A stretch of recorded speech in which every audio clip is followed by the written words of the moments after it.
When June 1st rolled around, the official Rainbow Six Siege account over on X shared this post promoting Men's Health Awareness Month.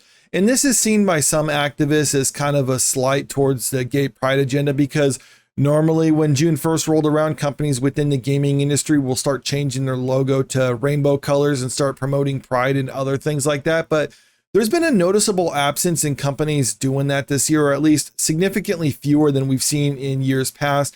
And a lot of people are wondering, have these game studios started to realize that the audience does not want these divisive political elements shoved in their face all the time? So they're actually kind of changing course, because when you really get down to it, a lot of these companies that have promoted this stuff in the past really did not care about pride or anything like that. They were just doing it because they thought that's what the public wanted. And they've come to find out that no, the public doesn't want that, as seen by the sales results on games that have overtly pushed these elements in it. However, there are some studios out there that are true believers in these sort of things. Ubisoft, the company that owns Rainbow Six Siege, is one of those companies where even in the past, the executive at the company had said that they understand it's divisive towards the audience, but they're still going to do it anyway because it's something that they truly believe in. However, that was before a series of flops capped off by Assassin's Creed Shadows, which was a game that they needed to be a home run for them.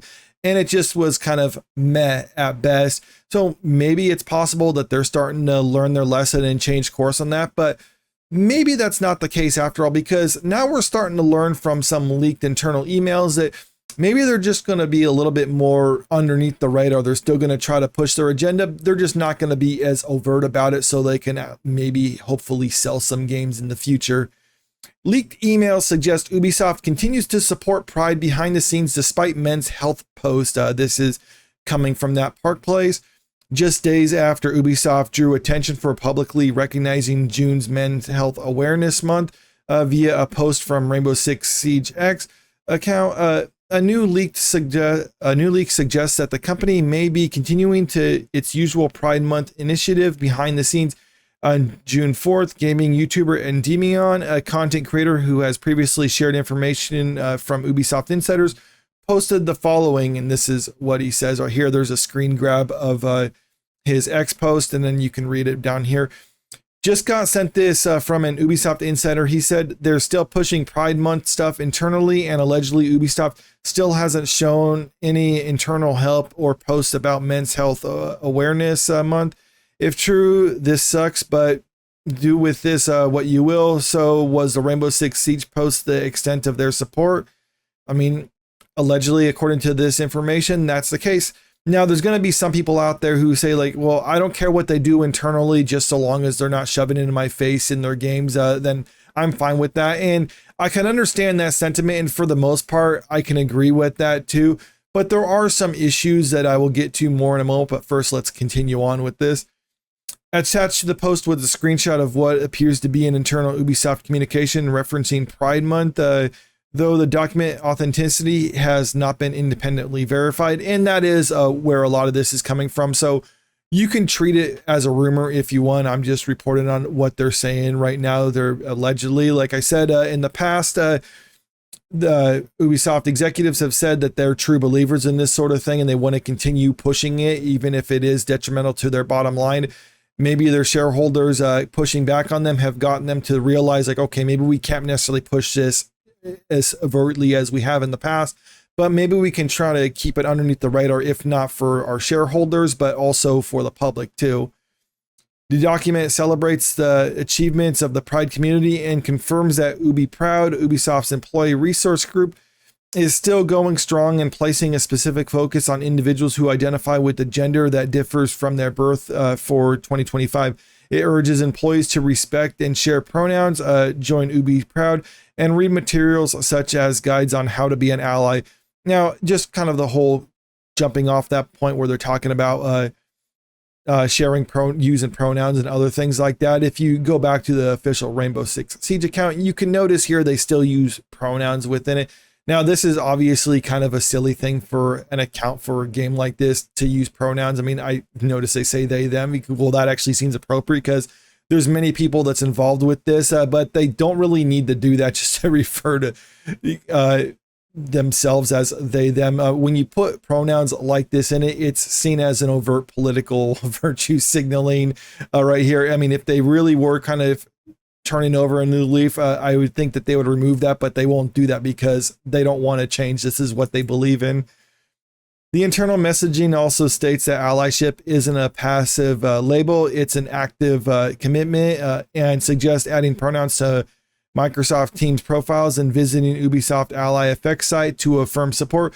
Notably, the document does not reference Men's Health Awareness Month, which Ubisoft has previously highlighted in its public Rainbow Six Siege social post.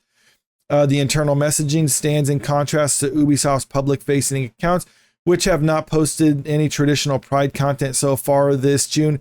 As of June 4th, Ubisoft's main corporate accounts have not changed their profile pictures or banners, and no official company-wide Pride statements have been released. This follows a June 1st post from Rainbow Six Siege that highlights issues surrounding men's health.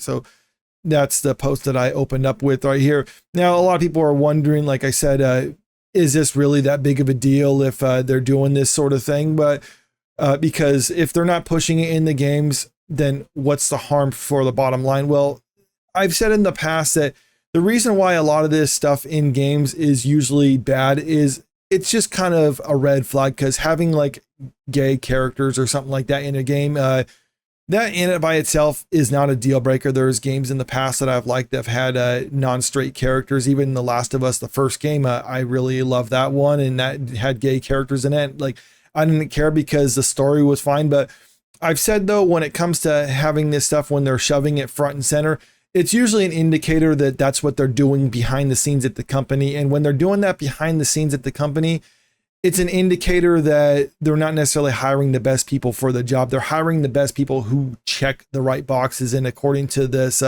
alleged leaked email, that's exactly what they're doing at the company. They're hiring people that promote the right agenda for them. And when people are notice like games like that have pushed these elements in the past, some people have tried to defend the ones that are terrible by saying like, oh, they're not bad because they have these DEI elements in the game. They're bad because of, I don't know, bad graphics, or there's a lot of glitches and other errors like that in it. The UI isn't very good. The mission design isn't good. The writing for the dialogue is bad. The voice acting is bad. It's like, yes, there's a lot of other bad elements in these games, which is why people don't like them. The woke elements weren't the reason why the game was terrible.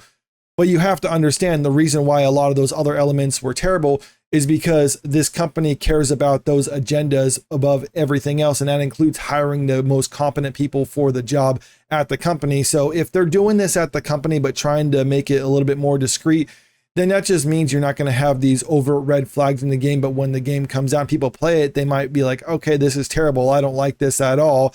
And that's specifically because they're still hiring the exact same type of people behind the scenes to work on these projects.